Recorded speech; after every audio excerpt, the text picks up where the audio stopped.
हरे कृष्ण. 29 जानेवारीला येत आहे जया एकादशी.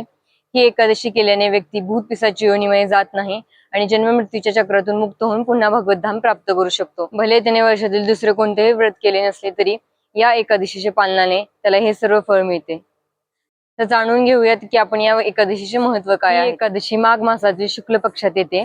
भविष्य उत्तर पुराणात भगवान श्रीकृष्ण युधिष्ठिर महाराजांना सांगतात की या एकादशीचे व्रत जो कोणी करेल त्याची सर्व पापे नष्ट होतात.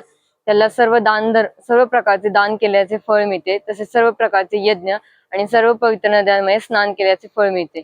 तसेच आयुष्यातील सर्व नकारात्मक ऊर्जा निघून जाते. या एकादशीच्या दुसऱ्या दिवशी वराह जयंती आहे, जे की श्री विष्णूंच्या अवतारांपैकी एक आहेत.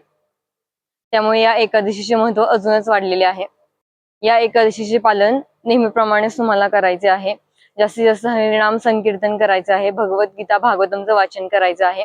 हा दिवस भगवंतांच्या अजून जवळ जाण्याचा आहे आणि त्यांची कृपा प्राप्त करून घेण्याचा आहे. याचे पालन तुम्हाला दुसऱ्या दिवशी करायचं आहे. म्हणजेच एकादशीच्या दुसऱ्या दिवशी तुम्हाला उपवास सोडायचा आहे.